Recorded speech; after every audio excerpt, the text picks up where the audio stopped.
Micro year surgeries അഥവാ microscopic year surgery, ചെവിയിൽ ചെയ്യുന്ന സർജറികളെ പറ്റി ആണ് നമ്മൾ ഇന്ന് പറയാൻ പോകുന്നത്. അതും മൈക്രോസ്കോപ്പ് മുഖേന ചെയ്യുന്ന സർജറികൾ.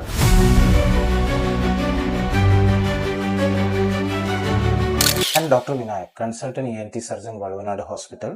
മൈക്രോ ഇയർ സർജറീസ് കൊണ്ട് നമ്മൾ ഉദ്ദേശിക്കുന്നത് രണ്ട് കാര്യങ്ങളാണ്. ഒന്ന്, ചെവിയിൽ ഉണ്ടാകുന്ന പഴുപ്പും അസുഖങ്ങളും നമ്മൾ മൊത്തത്തിൽ തുടച്ചു നീക്കുക, ഓപ്പറേഷൻ മുഖേന തുടച്ചു നീക്കുക എന്നതും.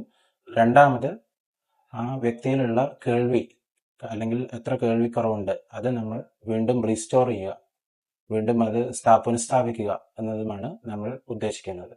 നമുക്കിവിടെ ടിംബാനോപ്ലാസ്റ്റി എന്ന ഓപ്പറേഷൻ അവൈലബിൾ ആണ്, ഞാൻ ചെയ്യുന്നതാണ്. ടിംബാനോപ്ലാസ്റ്റി എന്ന ഓപ്പറേഷനിൽ നമ്മൾ ചെയ്യുന്നത്, ചെവിക്ക് വരുന്ന ദ്വാരം നമ്മളൊരു പാട ഉപയോഗിച്ചിട്ട്, ഒരു പാട നമ്മൾ നമ്മുടെ ശരീരത്തിൽ നിന്ന് തന്നെ എടുത്തിട്ട് അതിനെ അടയ്ക്കുന്ന ഒരു തരത്തിലുള്ള ഓപ്പറേഷനാണ് ടിംബാനോപ്ലാസ്റ്റി. ആ ടിംബാനോപ്ലാസ്റ്റി സർജറി മൈക്രോസ്കോപ്പ് മുഖേന നമ്മൾ ചെയ്യുന്നതാണ്. ദീർഘകാലമായിട്ടുള്ള പഴുപ്പൊലിക്കൽ, അതുപോലെ പഴുപ്പിനുള്ള ബാഡ് സ്മെൽ, അതേപോലെ തന്നെ ഈ പഴുപ്പൊലിക്കുന്ന ആളുകൾക്കുള്ള കേൾവിക്കുറവ്, റെഗുലറായിട്ട് ആന്റിബയോട്ടിക്സ് എടുക്കുക, ഓപ്പറേഷൻ ഒഴിവാക്കുക എന്നീ പദ്ധതികൾ ചെയ്യുന്നത് മുഖേന ഈ അസുഖങ്ങൾ ഉള്ളവർക്ക് കുറച്ച് കഴിയുമ്പോൾ കേൾവി കുറയാനും അതുപോലെ തന്നെ വളരെ തലച്ചോറിനെ ബാധിക്കുന്ന കോംപ്ലിക്കേഷനുകൾ സംഭവിക്കാനും ഈവൻ മരണം വരെ തന്നെ സംഭവിക്കാനുള്ള സാധ്യതകൾ വളരെ കൂടുതലാണ്.